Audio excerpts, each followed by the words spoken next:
हमारा भी एक जमाना था, खुद ही स्कूल जाना पड़ता था क्योंकि साइकिल बस आदि से भेजने की रीत नहीं थी। स्कूल भेजने के बाद कुछ अच्छा बुरा होगा ऐसा हमारे माँ बाप कभी सोचते भी नहीं थे। उनको किसी बात का डर भी नहीं होता था, पास ना पास यही हमको मालूम था। परसेंटेज से हमारा कभी संबंध ही नहीं था। ट्यूशन लगाई है ऐसा बताने में भी शर्म आती थी क्योंकि हमको डपोर संग समझा जा सकता था। किताबों में पीपल के पत्ते, विद्या माता के पत्ते, मोर पंख रखकर हम होशियार हो सकते हैं ऐसी हमारी धारणाएं थी। कपड़े की थैली में, बस्तों में और बाद में एल्यूमिनियम की पेटी में किताबें कॉपियों को बेहतरीन तरीके से जमा कर रखने में हमें महारत हासिल थी।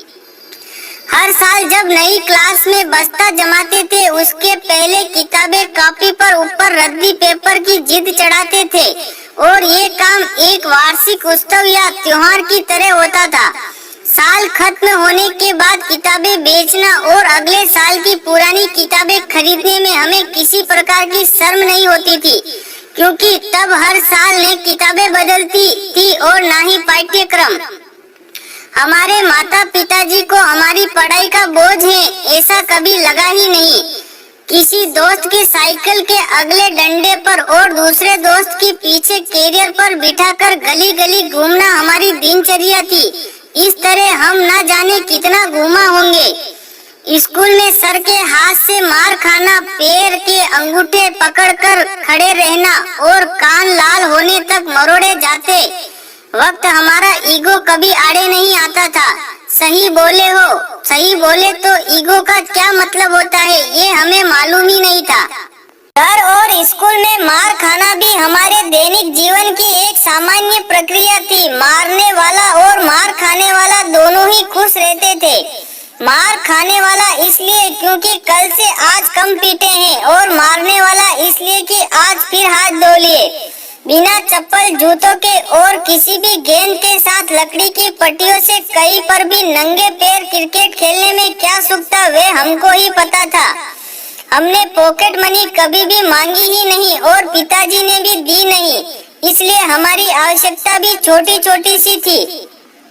साल में कभी कभार एक आध बार सेव, मिक्सर, मुरमुरे, बेल खा लिया तो बहुत होता था, उसमें भी हमें बहुत खुश हो लेते थे। छोटी मोटी जरूरतें तो घर में की कोई भी पूरी कर लेता था क्योंकि परिवार संयुक्त होते थे। दिवाली में लौंगी पटाखे की लड़ को छूटा करके एक एक पटाखा फोड़ते रहने में हमको कभी अपमान नहीं लगा।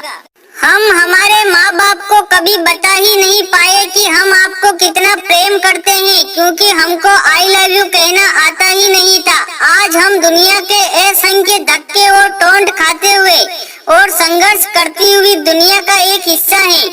किसी को जो चाहिए था वह मिला और किसी को कुछ मिला कि नहीं क्या पता। स्कूल की डबल ट्रिपल सीट पर घूमने वाले हम और स्कूल के बाहर उस हाफ पैंट में रहकर गोली टोपी बेचने वाले की दुकान पर दोस्तों द्वारा खिलाए पिलाए जाने की कृपा हमें याद है।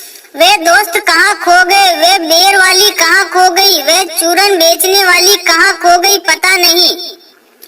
हम दुनिया में कहीं भी रहें पर यह सत्य है कि हम वास्तविक दुनिया में बड़े हुए हैं। हमारा वास्तविकता से सामना वास्तव में ही हुआ है। कपड़ों में सिलवटें ना पड़ने देना और रिश्तों में औपचारिकता का पालन करना हमें जमा ही नहीं। सुबह का खाना और रात का खाना इसके सिवा टिफिन में क्या था हमें मालूम ही नहीं है। हम अपने नसीब को दोष नहीं देते, जो जी रहे हैं वे आनंद से जी रहे हैं और यही सोचते हैं और यही सोच हमें जीने में मदद कर रही है। जो जीवन हमने जिया उसकी वर्तमान से तुलना हो ही नहीं सकती। हम अच्छे थे या बुरे नहीं मालूम पर हमारा भी एक जमाना था। दोस्तों कहानी अच्छी लगी हो तो कमेंट में जरूर बताएं और कहानी को ज्यादा से ज्यादा शेयर करें। फिर मिलेंगे एक छोटी सी प्रेरणादायक कहानी के साथ। जय हिंद, जय भारत, जय श्री राम, हर हर महादेव।